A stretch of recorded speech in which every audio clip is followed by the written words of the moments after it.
Oman പ്രവാസ ലോകത്തെ വാർത്തകളും വിശേഷങ്ങളും നേരത്തെ അറിയാൻ ഈ ചാനൽ സബ്സ്ക്രൈബ് ചെയ്യൂ. തൊട്ടടുത്ത ബെൽ ഐക്കൺ ബട്ടൺ ഇനേബിൾ ചെയ്യൂ.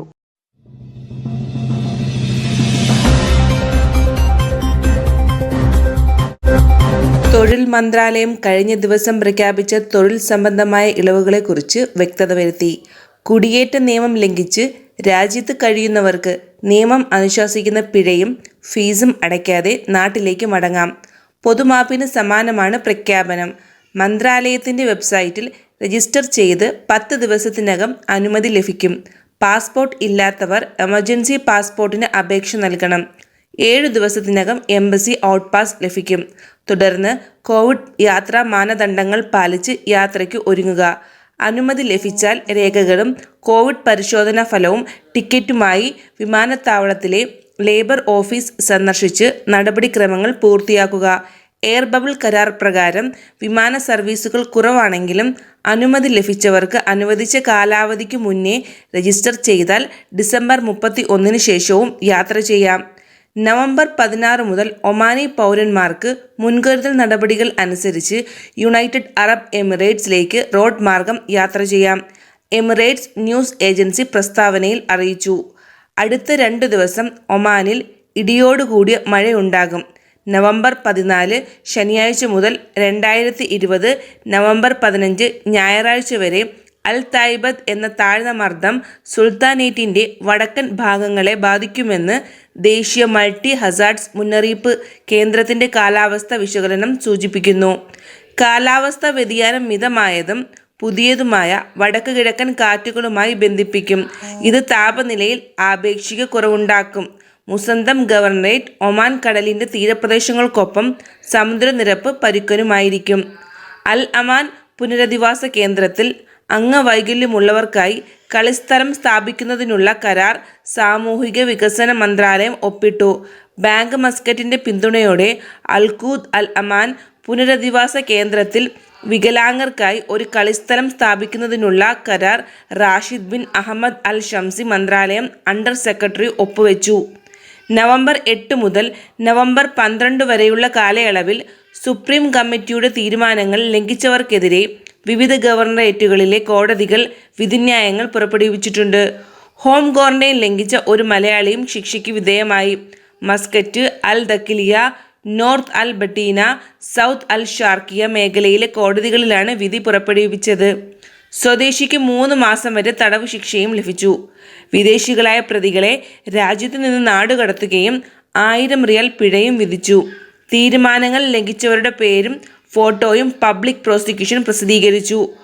ഒമാൻ അണ്ടർ 16 ദേശീയ ഫുട്ബോൾ ടീം 3ാമത്തെ ക്യാമ്പ് നവംബർ 25 മുതൽ ഡിസംബർ 5 വരെ നടക്കും. പരിചയസമ്പന്നനായ ദേശീയ കോച്ച് അണ്ടർ 16 ടീമിൻ്റെ മുഖ്യ പരിശീലകനായ ഹിലാൽ അൽ ഔഫി ക്യാമ്പിലേക്കുള്ള കളിക്കാരുടെ പട്ടിക പ്രഖ്യാപിച്ചു. 2021 AFC അണ്ടർ 16 ചാമ്പ്യൻഷിപ്പിൽ ജൂനിയർ ദേശീയ ടീം പങ്കെടുക്കും.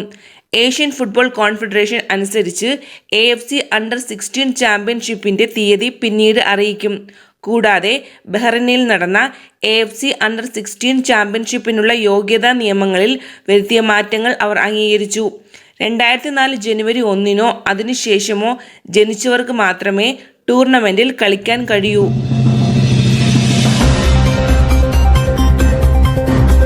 സുൽത്താനേറ്റിൽ പള്ളികൾ തുറക്കുന്നതിന് പെർമിറ്റ് നേടുന്നതിനായി എൻഡോമെന്റ് ആൻഡ് റിലീഫ് അഫയേഴ്സ് മന്ത്രാലയം ഒരു ലിങ്ക് പ്രസിദ്ധീകരിച്ചു.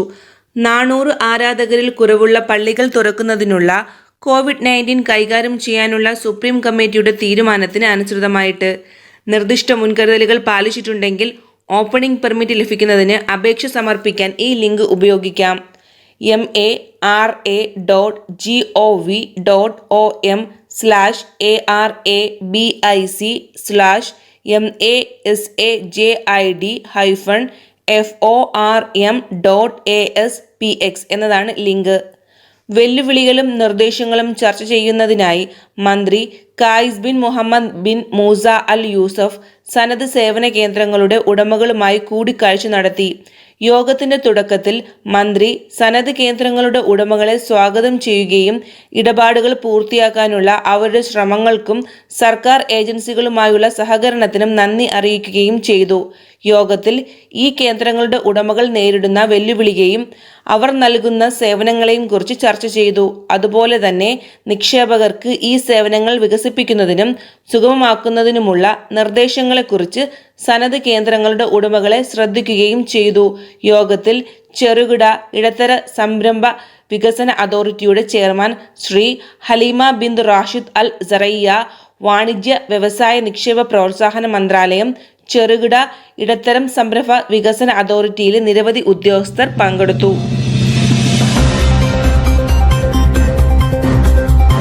ഒമാനുമായുള്ള റോഡ് അതിർത്തി 16-ന് തുറക്കുമെന്ന് UAE. കോവിഡിനെ തുടർന്ന് അടച്ചിട്ട ഒമാനുമായുള്ള റോഡ് അതിർത്തി ഈ മാസം 16 മുതൽ തുറക്കുമെന്ന് UAE അറിയിച്ചു. അതിർത്തികൾ തുറക്കുന്ന കാര്യം ഒമാനും ഇന്നലെ പ്രഖ്യാപിച്ചിരുന്നു. ആദ്യഘട്ടത്തിൽ സ്വദേശികൾക്ക് മാത്രമായിരിക്കും പ്രവേശാനുമതി നൽകുക. ഇവർക്ക് റോഡ് മാർഗം വരാൻ മുൻകൂർ അനുമതി വേണ്ട. എന്നാൽ 48 മണിക്കൂറിനുള്ളിൽ നടത്തിയ PCR പരിശോധനയിൽ കോവിഡ് നെഗറ്റീവ് ആണെന്ന സർട്ടിഫിക്കറ്റ് കയ്യിൽ കരുതണം. UAE അതിർത്തിയിൽ അവർക്ക് വീണ്ടും PCR പരിശോധന ഉണ്ടാകും.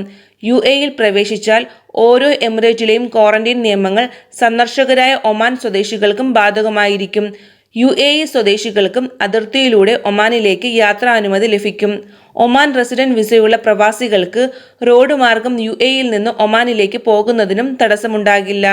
ഒമാനിലേക്ക് വരുന്നവർക്ക് വിമാനയാത്രക്കാർക്ക് ഉള്ളതുപോലെ യാത്ര പുറപ്പെടുന്നതിന് മുൻപുള്ള കോവിഡ് നെഗറ്റീവ് PCR പരിശോധന ഫലവും അതിർത്തി കടന്ന ശേഷമുള്ള PCR പരിശോധനയും 7 ദിവസത്തെ ക്വാറന്റൈൻ അടക്കം നിബന്ധനകൾ ബാധകമാകുമെന്ന് അറിയുന്നു. ഇക്കാര്യത്തിൽ ഇതുവരെ ഔദ്യോഗികമായ വ്യക്തത വരുത്തിയിട്ടില്ല.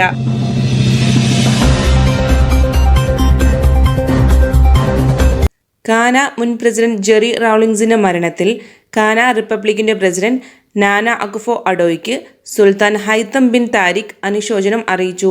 സന്ദേശത്തിൽ പ്രസിഡന്റ് അഡോയോടും ദുഃഖിതരുടെ കുടുംബത്തോടും ഘാനയിലെ സൗഹൃദ ജനതയോടും അനുശോചനവും അനുഭാവവും പ്രകടിപ്പിച്ചു. റോയൽ ഒമാൻ എയർഫോഴ്സ് കടലിൽ കാണാതായ 4 പൗരന്മാരെ രക്ഷപ്പെടുത്തി.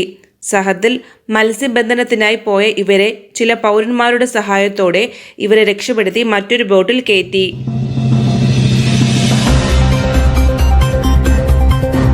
കാലിന് പരിക്കേറ്റ അറേബ്യൻ മാനിന് ചികിത്സ നൽകി. മസ്കറ്റ് ഗവർണറേറ്റിലെ വൈൽഡ് ലൈഫ് പ്രൊട്ടക്ഷൻ ഉദ്യോഗസ്ഥരുടെ നേതൃത്വത്തിലാണ് മാനിനെ പിടികൂടിയതും കാലിന് പരിക്കേറ്റ അറേബ്യൻ മാനിന് ചികിത്സ നൽകിയതും. റാസൽ ഷജർ വന്യജീവി സംരക്ഷണ കേന്ദ്രത്തിലാണ് സംരക്ഷിത വിഭാഗത്തിൽ പെടുന്ന അറേബ്യൻ മാനിനെ പരിക്കേറ്റ നിലയിൽ കണ്ടെത്തിയത്. മസ്കറ്റ് ഗവർണറേറ്റിലെ വൈൽഡ് ലൈഫ് പ്രൊട്ടക്ഷൻ ഉദ്യോഗസ്ഥരുടെ നേതൃത്വത്തിലാണ് മാനിനെ പിടികൂടിയതും രോഗാണുബാധയ്ക്കുള്ള ചികിത്സ ലഭ്യമാക്കിയതും. വന്യജീവികളുടെ സംരക്ഷണത്തിന് ജനങ്ങൾ പങ്കാളിത്തം വഹിക്കണമെന്ന് പരിസ്ഥിതി അതോറിറ്റി വാർത്താക്കുറിപ്പിൽ അറിയിച്ചു.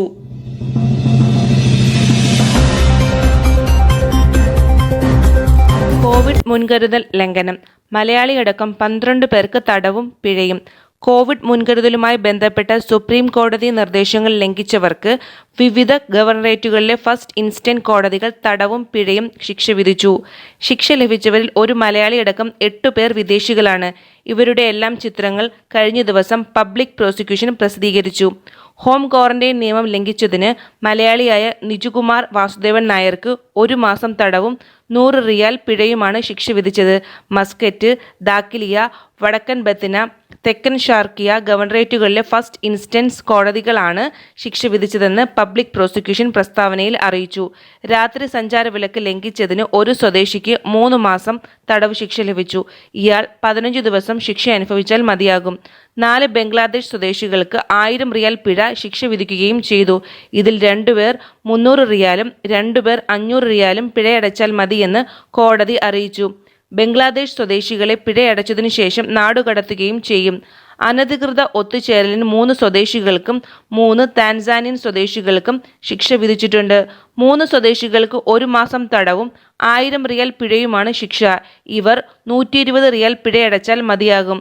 താൻസാനിയക്കാരായ യുവാവിനും യുവതിക്കും 1 മാസം തടവും 1000 റിയാൽ പിഴയുമാണ് ശിക്ഷ വിധിച്ചത്. ഇവരും 120 റിയാൽ വീതം അടച്ചാൽ മതി. 3ാമത്തെ താൻസാനിയൻ സ്വദേശിനിക്ക് 1000 റിയാൽ പിഴയാണ് ശിക്ഷ. ഇവർ 150 റിയാലാണ് അടയ്ക്കേണ്ടത്.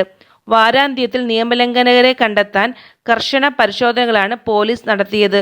റൂവി MBD മേഖലയിൽ വാദിയിൽ ക്രിക്കറ്റ് കളിക്കുകയായിരുന്ന 10ലധികം വരുന്ന ഏഷ്യൻ വംശജരായ യുവാക്കളെ സുരക്ഷാ വിഭാഗം അറസ്റ്റ് ചെയ്തു.